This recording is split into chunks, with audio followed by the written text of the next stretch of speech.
أشهد أن لا إله إلا الله وحده لا شريك له وأشهد أن محمدا عبده ورسوله أما بعد فأعوذ بالله من الشيطان الرجيم بسم الله الرحمن الرحيم الحمد لله رب العالمين الرحمن الرحيم مالك يوم الدين إياك نعبد وإياك نستعين اهدنا الصراط المستقيم صراط الذين أنعمت عليهم غير المغضوب عليهم ولا الضالين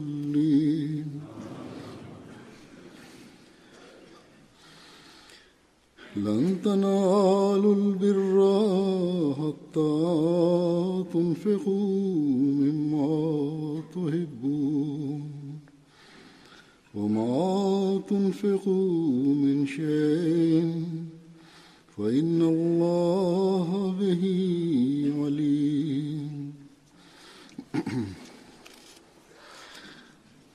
आयत का तर्जुमा है कि तुम हरगिज़ नहीं. Huzur kaže prevod ovog ajeta glasi: a nećete postići prave vrline ukoliko ne budete trošili od onih stvari koje najviše volite, a sve što vi potrošite zaista je Allah u potpunosti upoznat o tome. Huzur kaže u ovom ajetu Allah dželle šanuhu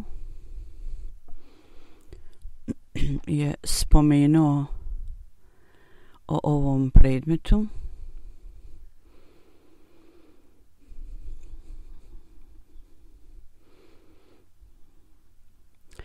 koji kaže da oni ljudi, oni vjernici koji troše na Allahovom putu i koji znaju o ovom predmetu vrlo dobro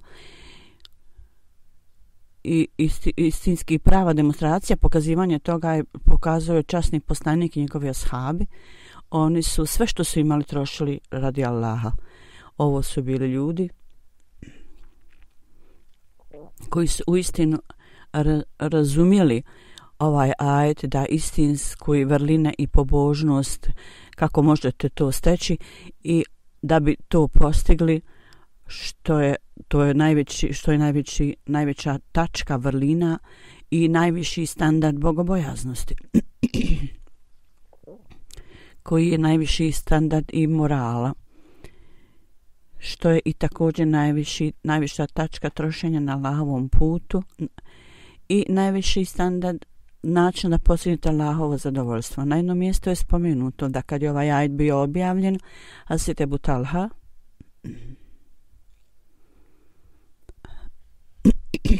on je spomenuo da je časnom poslaniku rekao: o Allah, Božji poslaniče, ja imam jednu bašću, i rekao je ime te bašće i rekao da je bašća blizu džamije časnog poslanika i rekao od svog mog imetka. On je spomenuo i rekao: ovo je bašća koju ja najviše volim. Ja danas to trošim i dajem kao milostinju na Allahovom putu, kao dobrotvornu svrhu. Ovo su bili standardi ashaba i danas Allahovom milošću sve vrste žrtava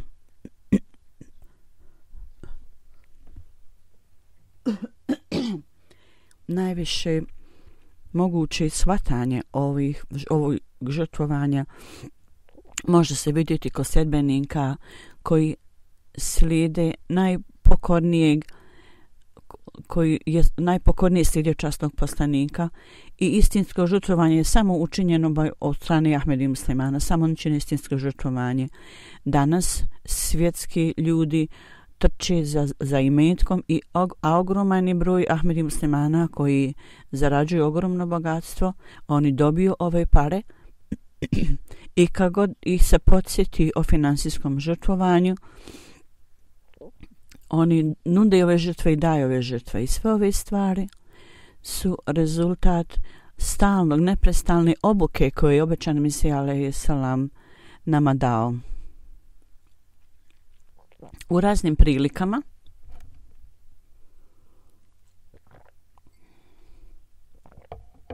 i na razne načine on nas je savjetao o finansijskom žrtvovanju i u jednom prilikom u pogledu finansijskog žrtvovanja je rekao: osoba u svijetu, čovjek u svijetu voli jako imetak i iz tog razloga prema istraživanju snova je da ako neko u snu vidi da je nekome dao svoju jetru, to znači imetak. I to je razlog, iz tog razloga je da radi postizanja istinske bogobojaznosti rečeno je to jest istinske vrline ne možete stići ukoliko ne budete trošili ono što najviše volite, što vam je najdraže vašim očima.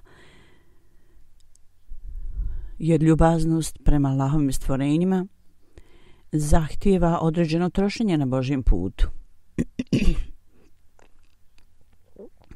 Božje stvaranje s ciljem da ispunimo njihova prava, odnosno dužnosti prema njima,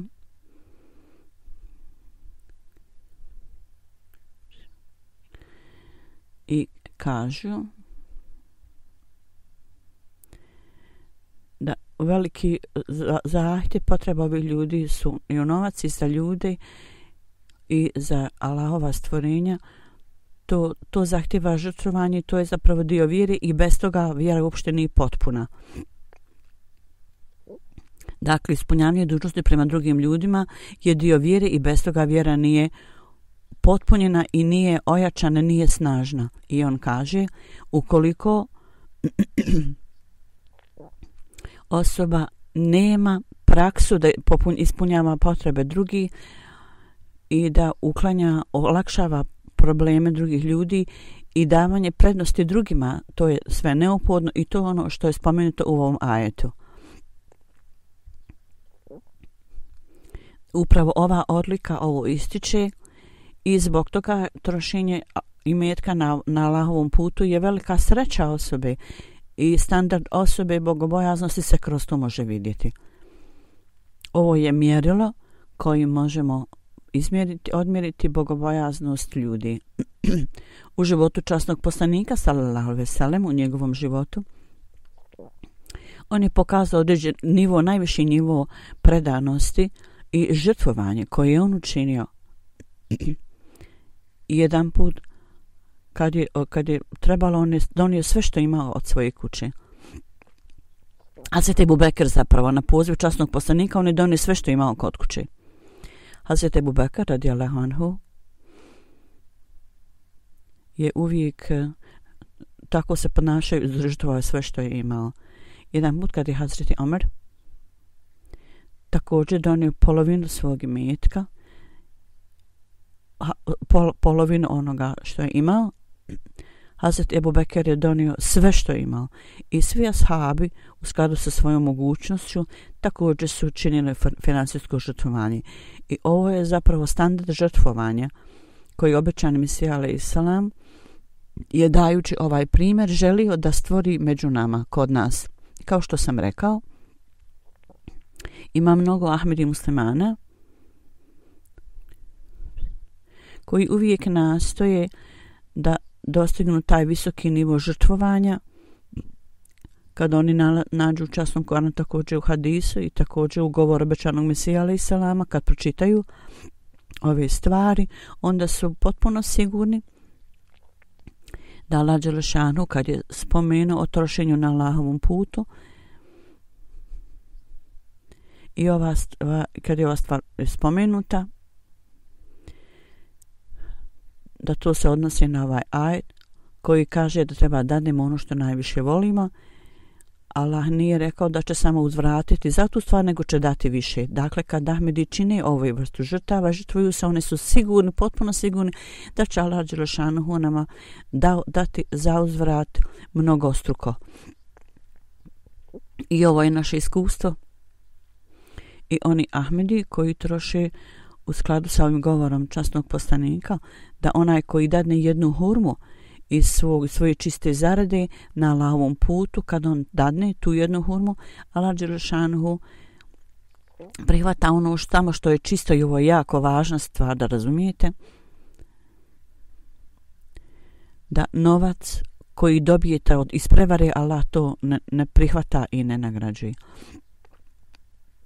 Allah prihvata iz čiste zarade, i kogod dadne ovu stvar, dadne dio iz svog čiste zarade dio, Allah to prihvata, čak ako je to kao jedna hurma, Allah to mnogostruko uvraća i on će to mnogostruko uvećati dok to ne postane kao velika planina, veliko brdo. Baš kao jedan od vas kad hoće da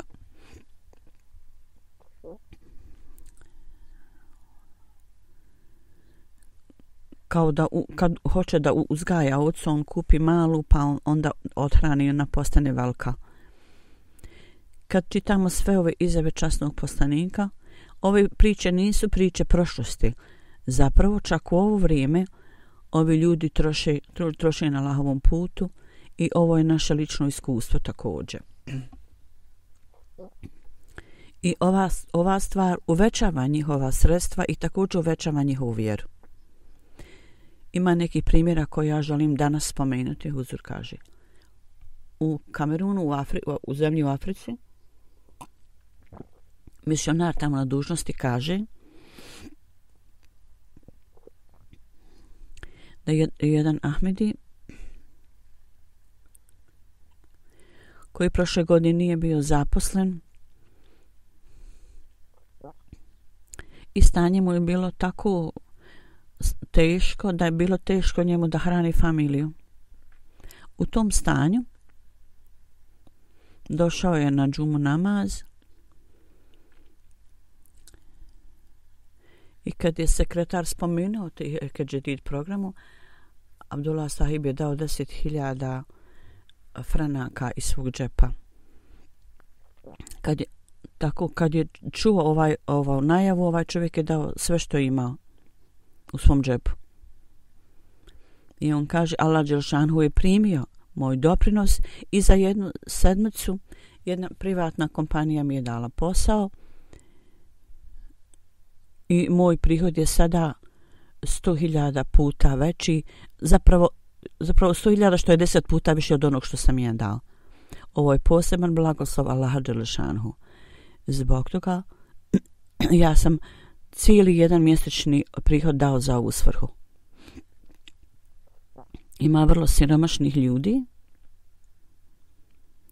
Allah dželešanu ih učini da prolaze kroz razne situacije. Imamo još jedan primjer, jedan novi Ahmedi, Daud Sahib iz Kongo, Brazila. Ovo je također zemlja u Africi. Zbog svoje teške financijske situacije od njega je upitan i zatražen da svakog petka dođe u džamiju da klanja džumu namaz. Kad je postao redovan u obavljanju namaza, jednog dana poslije džume u privatnom sastanku mu je rečeno o finansijskom žrtvovanju i rečeno mu je šta god ti Allah dao, od toga jedan dio treba da daš radi Allaha, a što god ti dadneš, bit će ti vraćeno mnogostruko. Ovo je Allahovo obećanje da ako budete trošili iz svog čistog prihoda i metka, budete trošili na Allahovom putu, Allah kaže ja ću to uzvratiti. I rečeno mu je prema tome tvoja situacija će se popraviti, rečeno ovom čovjeku. I misionar kaže, Ja sam dao ovom čovjeku novac za kartu da se vrati kući i naredne džume on je izgledao vrlo sretan. Kad smo ga pitali, on je rekao prošlog petka vi ste meni pokazali molbu za doprinose i ja sam potrošio 100 franaka za doprinos. Poslije džume ja sam se vratio kući. Moj prijatelj, komšija, koji je čuva neko drva u mom dvorištu, on je to uzeo i dao mi 4000 franaka. Ja sam bio vrlo sretan i zadovoljan da upravo čim sam platio doprinos, Allah mi je mnogostruko uzvratio. Učao moj prijatelj. Slično to mi u Tanzaniji. Murabi Sab o tome piše da jedan novi Ahmedi kaže ja sam bio je radnik i 5 mjeseci nisam imao nikakvog posla i situacija je bila vrlo teška i djeca i članovi porodice također su podnosili i jedan put Mualim je izdao apel za finansijski doprinos. Slušajući to ja sam bio zabrinut da novac koji sam imao bio je samo dovoljno da imam hranu za taj dan. Kad je Mualim Sab rekao kad budete trošili na Allahovom putu, Allah daje blagoslov, ja sam onda odlučio, ovaj čovjek kaže, da ću dati sav novac koji imam za doprinos i otići bez išta. Poslije toga onda sam mislio o tome šta ću dati djeci za koju hranu. Samo je malo vremena prošlo, ja sam primio poruku da negdje ima neki posao na gradnji i da samo odem tamo. I samo što sam otišao tamo, unaprijed mi je dato neke pare. Ja sam bio iznenađen da 5 mjeseci imao u vrlo teškoj situaciji. Čim sam dao na Allahovom putu, vrata Allahovog blagoslova su se otvorila prema meni. Tako kad sam dao na Allahovom putu i nastavio davati, moje stanje se popravilo i na ovaj način Allah dželešanu čini da ovi novi Ahmedi stiču naviku u davanju. U još jednoj zemlji u Africi ima jedan čovjek, jedna osoba on se pridružio zajednici prije nekoliko mjeseci. On ima skroman prihod i on je ipak dao doprinos i on kaže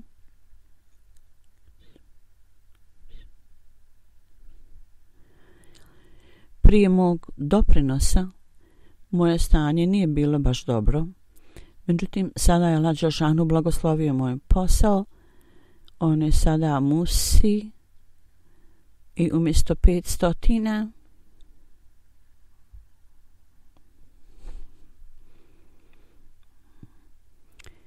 sada on daje doprinos 35.000 franaka.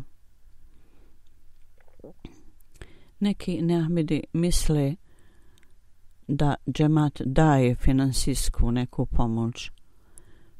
Iz druge zemlje jedan novi ahmedi kaže kad sam saznao o sistemu davanja doprinosa u džematu, moje finansijsko stanje je bilo vrlo siromašno, loše, ja nisam imao dovoljno novaca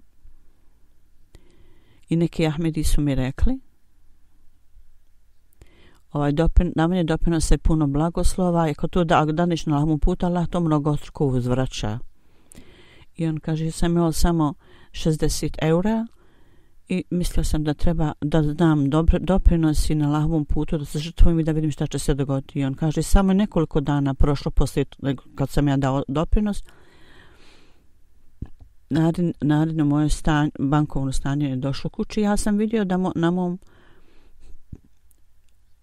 računu ima nešto uplaćeno 600 eura. Mislio sam da mi to neće biti plaćeno iz nečega prije još i međutim Allah je učinio da bude pare uplaćene da dobijem tu u Tanzaniji. Emir Saib iz Tanzanije piše Jedan Sani Sahib po imenu je Musi, član programa oporuke, 50.000 šilinga je on obećao da će dati za doprinos koji on već bio platio i onda prošlog mjeseca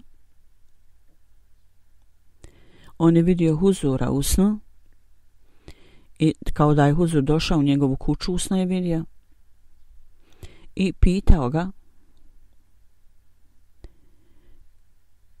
jel ti radiš posao da kopaš zemlju da nađeš zlato? Ovaj čovjek je odgovorio u snu Huzuru da to nije baš dobar posao.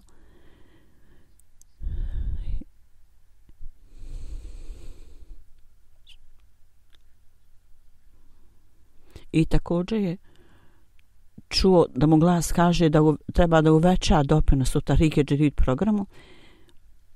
I Sani Sahib je bio ljekar, vrlo je stručan u medicini,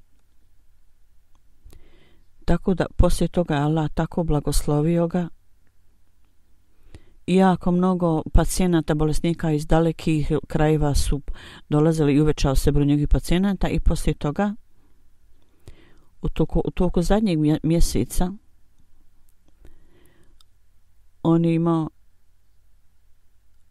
427.000 i on daje najveći iznos doprinosa. U Indiji je jedan predan mladi čovjek, bio je bez posla,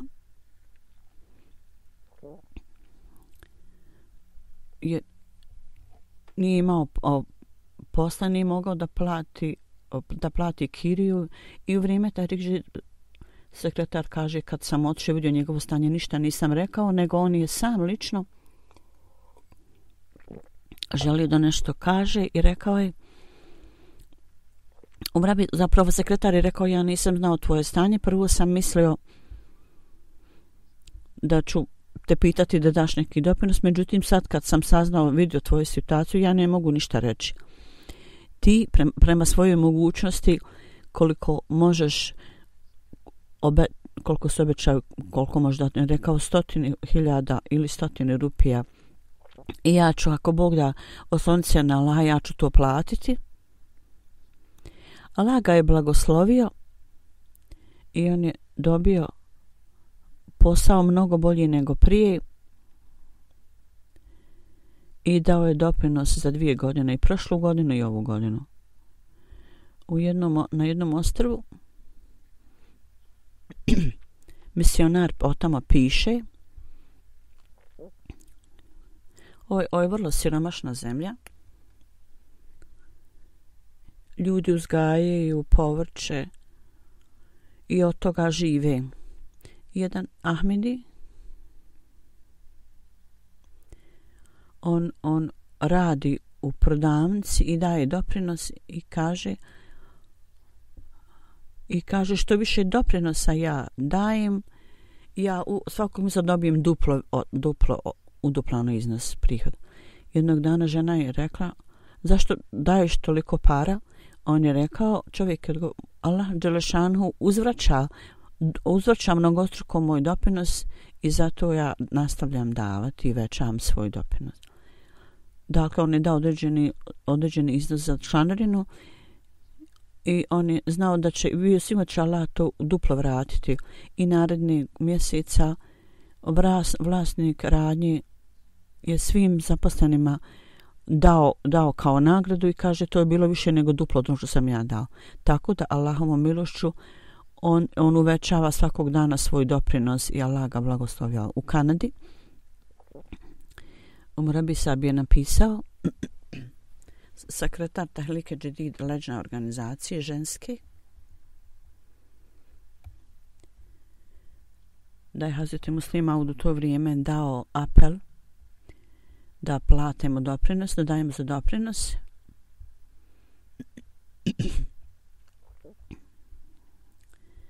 I jedna žena koja je radila sam dio vremena radnog i molila je Boga da dobije puno radno vrijeme, posao da može više plaćati. Tako da je poslije dobila puno radno vrijeme i platila je $5.000.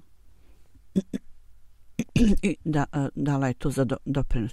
Jako je mnogo ovakvih primjera. Allahovom milošću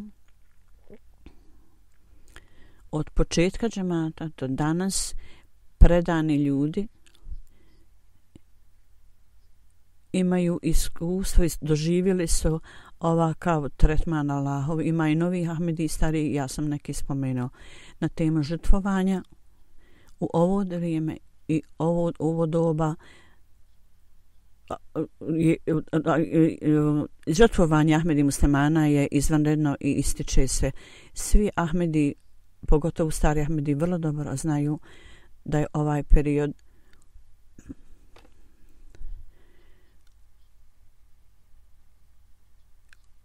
ovo period upotpunjenja učenja Islama i ovo mi obavljamo prevodom Kur'ana na razne jezike, zatim knjige su prevedene na razne jezike i razna druga literatura i to širimo također kroz gradnju džamija i kroz osnivanje džamija, to jest fakulteta i škola u Africi, Sjevernoj Americi, Južnoj Indoneziji. Osnovane su džamije, vjerske škole, misionari. Poslije diplomiranja idu u ova mjesta i šire poruku Islama. Tako kad Ahmedi znaju sve ove stvari, da postoji potreba za financijskim žrtvovanjem, oni se žrtvuju. Slično tome obećanom Mesija alejhi selam je rekao: ljubaznost prema drugim ljudima je dio vaše vjere. Iz ove ljubaznosti mi osnivamo škole, bolnice i ostalo. Osim toga mi imamo sistem pomoći ljudima kojima pomoć treba. Sve je ovo učinjeno zbog žrtvovanja predanih ljudi koji imaju čvrsto vjeru Allaha i čvrsto vjeruju u ove stvari, da Allah dželešanuhu će blagosloviti ove njihove doprinose, žrtvovanje i na ovom svijetu i na drugom. Ako negdje ima neka mahana i nedostatak, ponekad bude propušteno od strane uprave jer ne podsjete ljude kako treba. Ako za tu svrhu ponavljajući stalno podsjećaju ljude, onda će ljudi posvetiti više pažnje u pogledu toga. U pogledu podsjećanja ljudi, obećani Mesija alejhi selam kaže: posve je moguće da mnogim ljudima čak nije rečeno o tome da u našoj zajednici postoji potreba za davanjem doprinosa. Mnogo je takvih ljudi koji daju zavet bajata jecajući i plačući i da im se kaže da treba da saju doprinose i za koji svrh on će sigurno to davati, žrtvovati se. Svaki brat, kakvu god finansijsku situaciju ima tešku, može i treba da da barem ono koliko može. Ovo je istina čak i danas, kao što sam rekao. Ako se skrene pažnja na ovo i podsjete se ljudi će posvetiti pa obratiti pažnju na to.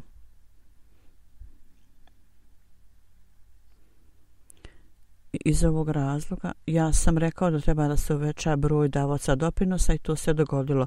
Kad se obrati pažnja i skrene pažnja na to, čak Ahmedi i djeca, mi vidimo da imaju veliku revnost za žrtvovanjem. U Koru u Keniji misionar piše: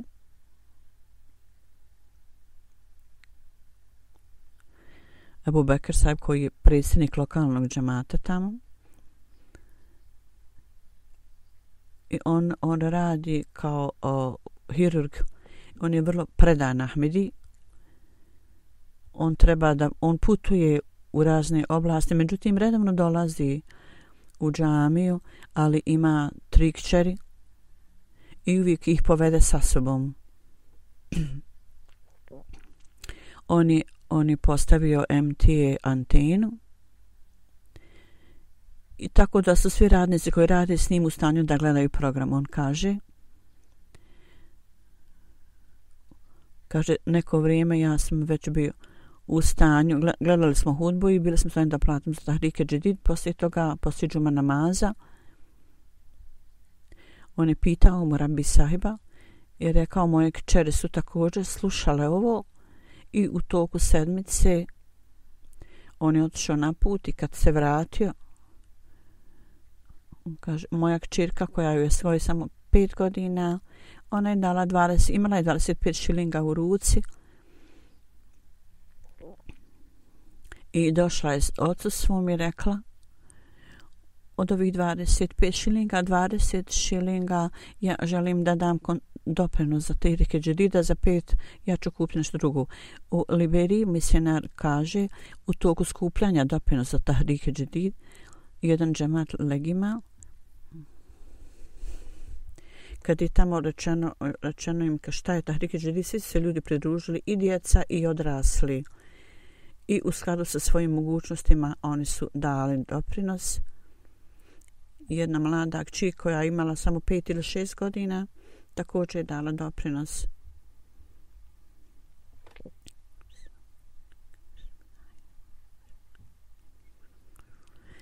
Ona je prodavala neke male stvari iz korpi i nakon što je slušala razgovor Tehrike Džedid i kad je to huzur rekao da djeca također mogu dati doprinose, ona je otišla u kuću i 20 Liberian dolara je donijela i rekla je ovo je koliko ja imam i molim vas uključite mene među one koji daju doprinos.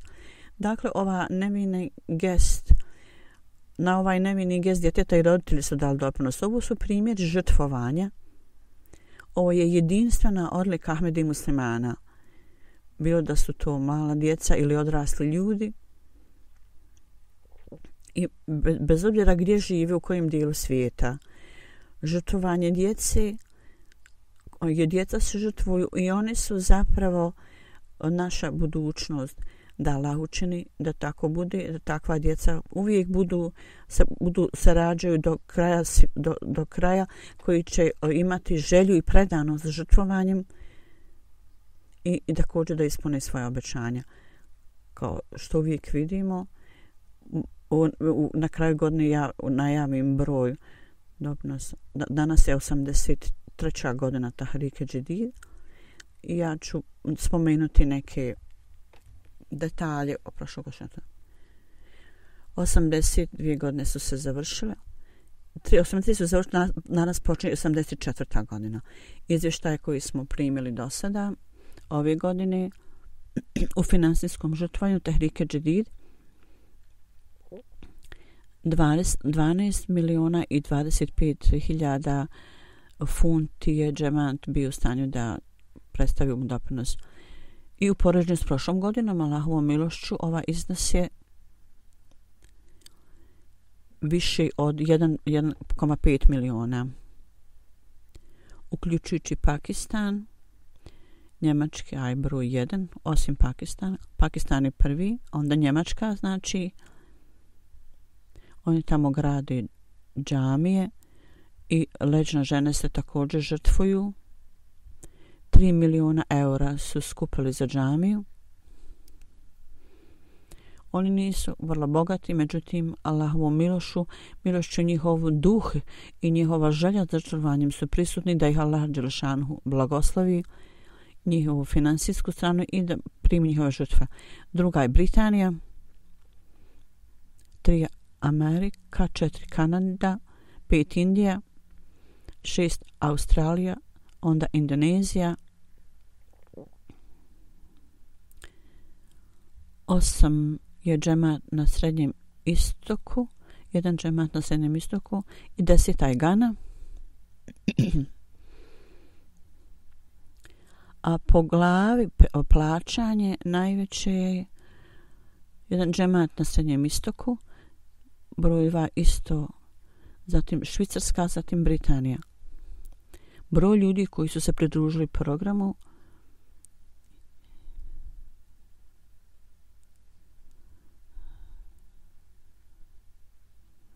je manji, znači gdje ne posvećuju dovoljno pažnje ili se ne skreće dovoljno pažnje.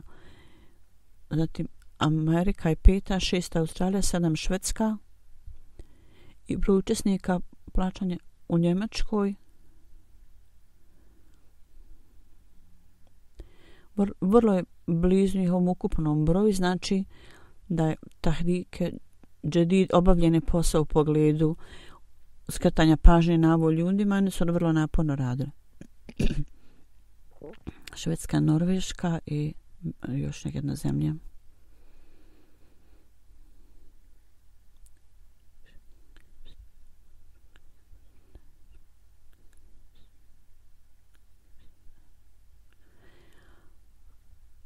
U Africi Gana, Nigerija, Mali, Kamerun, Liberija, Benin. Ovo su džemati koji se ističu u pogledu davanja doprinosa. Što se tiče učešća, kao što sam rekao, Hazreti Mesih Maud alejhi selam je također spomenuo da treba sve treba dati doprinos, makar to bio jedan fening. Tako da ogroman je broj negdje skupljen, međutim bitno je da se uveća broj onih koji daju doprinose Allahovom milošću. 1,6 miliona ljudi je više i 200.000 novih ljudi su se pridružili, alhamdulillah. Ljudi koji su povećali svoju u Nigeriji, 27.000 ljudi su se pridružili u ovom doprinosu. Drugo je Kamerun, Benin, obala Slonovače, Niger, Konakvari, Mali, Gvina-Bisao, Senegal i Burkina Faso su vrijedni spominjanja. Uključi sve zajednice osim Afrike i Indonezije. U broju 1 je Njemačka, Indija, Britan, Indija, Amerika, Kanada, u kojima su ljudi uvećani broj davaoca doprinosa. Međutim, još uvijek je veliki doseg da treba još postignemo. U Pakistanu je sistem se promijenio.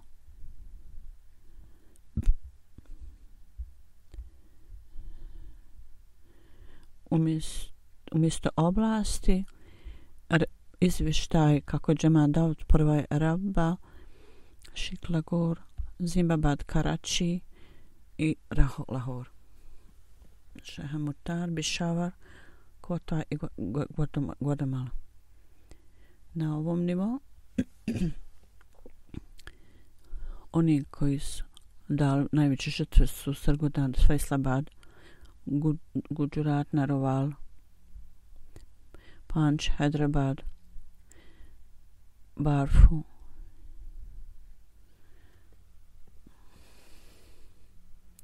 i Kotli Ašmir, čini mi se. 10 džemata u Njemačkoj su Rotermark, Weingarten, Ida, Annenberg, Nedrebad, Heidelberg, Limburg, Il i Wurzheim. 10 oblast Hamburg, Frankfurt, Groß-Gerau, Ilsenbau, Meinheim, Riedstedt, Darmstadt i Hossabad. U Britaniji 10 velikih džemata u pogledu doprinosa. Broj 1 Džamija Fazl, 2 Windsor Park, Birmingham South, Bradford South, North, Glasgow, Islamabad, New Modern, Chillingham i Skantor. Po glavi je sjeverna oblast, sjeverozapad, zatim Midlands, Škotska i peta. U Americi je Silicon Valley, Detroit, Seattle, Detroit, York, Los Angeles, Silver Spring, Jersey, Chicago, Southwest, Los Angeles.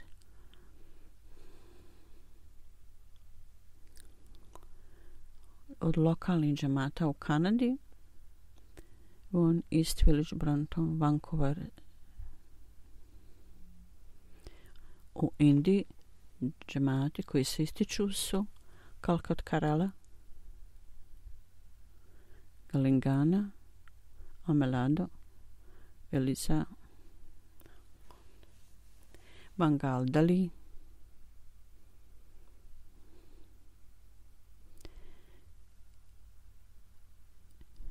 i 10 džemata je Kare Kalkatala, Kerala, broj 3 je Kadian, Hyderabad, Kolkata, Valnor, Kananon grad, Matutin i Karolaj. U Australiji 10 džemata broj 1 je Tahsil, Melbourne, Warwick, Versity, Canberra, Mosden Park, Brisbane, Logan, Adelaide South, Melbourne, Lone Warren i Melbourne East. Da Allah Đelešanu blagoslovi ove sve džemate i njihove doprinose i sve osobe koji su dale doprinose. Poslije toga ja želim da dadnem novi apel na novu molbu, pogotovo za Veliku Britaniju. Oni ljudi koji su imućni, da ovaj apel za Tahrike Džedid. 2 godine su prošle i dio Batul Futuh džamije treba da bude izgrađen i sada 1984. zato što je Hilafet ovdje preselio, mnogi ljudi dolaze i mnogi programi se ovdje održavaju i sada članovi pomoćnih organizacija također dolaze ovdje redovito svake godine i također treba znači smještaj za veliki broj ljudi. Dakle, uz džamiju je bio prostor za smještaj ljudi, međutim, nakon ovoga požara vrlo je teško smjestiti sve ljude.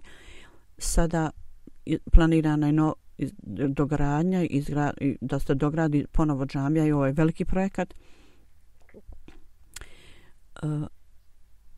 Plan je naš veliki, Hazreti Kalifatullah IV, kad je on dao apel za ovu džamiju. Na početku je bilo 5 miliona funti.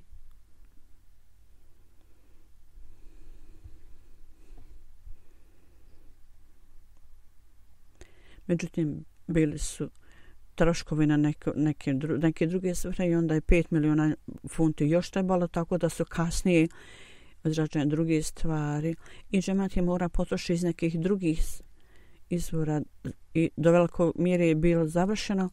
U ovakvom slučaju ovaj događaj se dogodio, ovo je Allahova odredba, bila je velika vatra prije par godina i veliki dio kompleksa cijelog džamije izgorio. Sad je novi plan napravljen i skoro isti iznos novca će biti potrošeno, oko 5 miliona funti. Pola toga 6 miliona smo dobili od osiguranja i ljudi su također dali neki doprinos. Dakle, više od polovine ovog fonda još treba. Tako da članovi džemata se žrtvuju. Isto što tiče izgradnje, Batul Futuh se smatra kao zgrada i kao ljepota njene zgrade. Ubrajana je među 5 istaknutih zgrada u Velikoj Britaniji. I sve stvari su završene. Kad je Kalifatul Mesih Rabi IV napravio plan, je također spomenuo i proračunao je da će ovo biti najveća džamija u Europi. I rekao je da će 7 do 8 hiljada ljudi dolaziti ovdje. On je rekao da ovo će zadovoljiti naše potrebe. Međutim,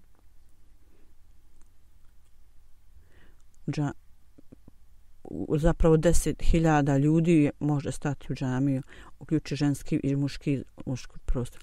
Međutim, za nekoliko godina ovo je postalo nedovoljno za nas i onda je uprava morala proglasiti da članovi iz drugih predjela Velike Britanije ne mogu doći za Bajram ovdje, nego da tamo proslavi Bajram jer nema dovoljno prostora. Uprkos toga, kao što članovi znaju, mi moramo morali smo staviti šatore tamo za Bajram i druge situacije. U svakom slučaju, Huzur kaže, postoji potreba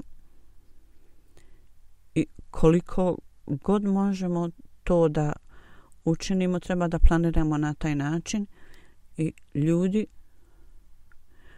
koji nisu učestvovali prije u izgradnji džamije treba da daju učešće u ovome. I ovo je projekat džemata Velike Britanije, međutim, općenito, kao što sam rekao, dužnost je Ahmedi muslimana Velike Britanije da treba da uzmu učešće, da učestvuju u ovom projektu, da daju doprinose.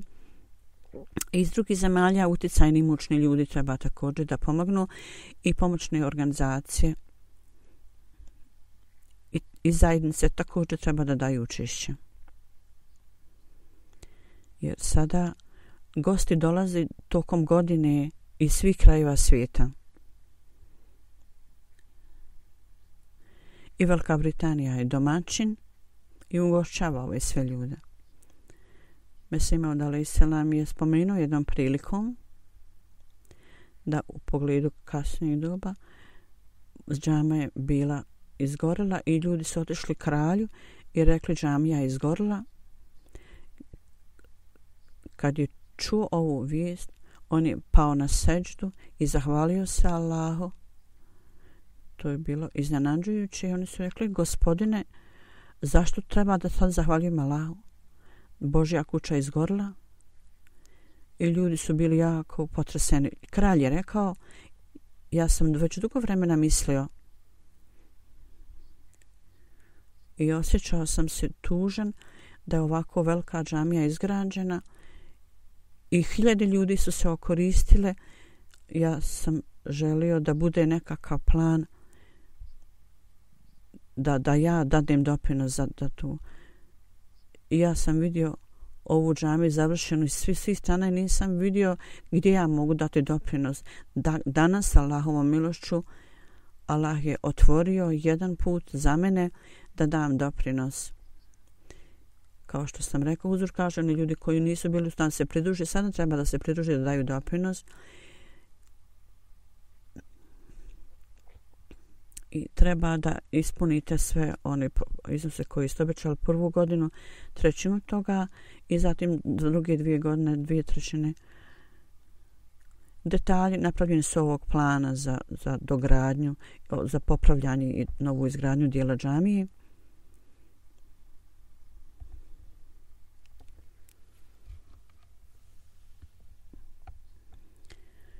Četiri 4.000 i nešto kvadratnih metara ili još udatak nečega je 5.000 i nešto i podignut je krov ovog jedne sale i na drugom spratu će biti kancelarije, na 3. spratu kancelarije, izložbena sala i smještaj za goste. Ovo je plan koji je napravljen.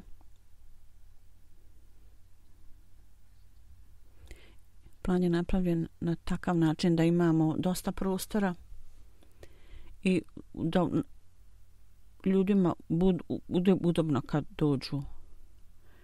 Tu će biti smještaj za muškarce i žene, da Allah dželešanuhu nagradi muškarce i žene i osposobi nas da završimo ovaj projekat. Poslije džume ja ću klanjati dženazu namaz mrtvaca čije tijelo odsutno. Jedan njemački Ahmedi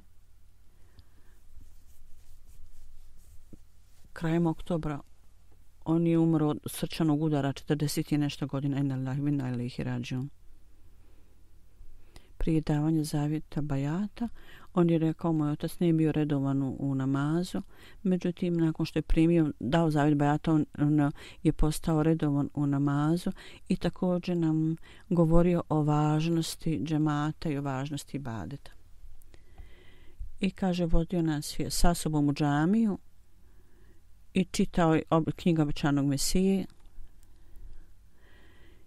i također je sluša MTA i dijele ove informacije. Tako da posle davanja zavjeta i patanja Ahmedijata, kaže, on se potpuno promijenio. Jedan Ahmedi kaže, prije zavjeta bajata, on je pozvao svoje prijatelje i pitao Ahmedijatu. Mi smo mu govorili o smrti Isa alejhi selama, dolasku imama Mahdija. Njemu se sve ove stvari dopale. Kad god bi čuo nešto protiv džemata, on je to odbijao.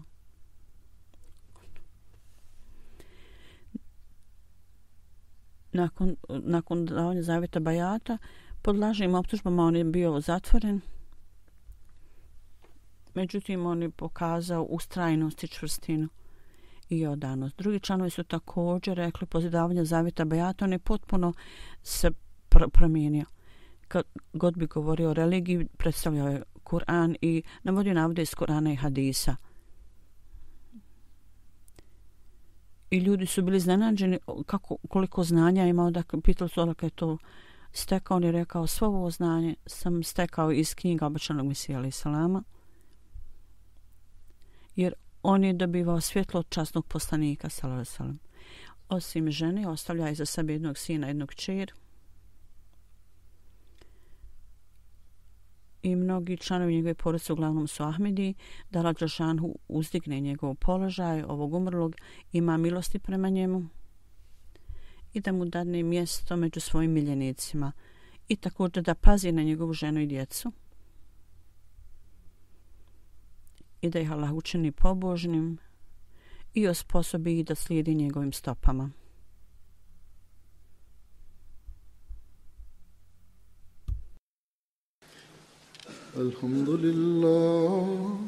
Alhamdulillah, nahmaduhu wa nasta'inuhu wa nastaghfiruhu wa nu'minu bihi wa natawakkalu alayhi wa na'udhu billahi min shururi anfusina wa min sayyiati a'malina. من يهده الله فلا مضل له ومن يضلل فلا هادي له ونشهد أن لا إله إلا الله ونشهد أن محمدا عبده ورسوله. عباد الله رحمكم الله، إن الله يأمر بالعدل والإحسان وإيتاء ذي القربى وينهى عن الفحشاء والمنكر والبغي يعظكم لعلكم تذكرون.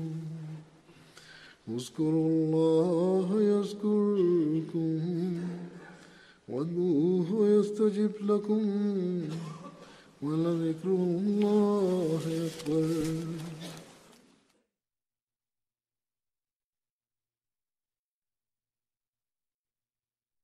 اللهم صل على محمد وعلى آله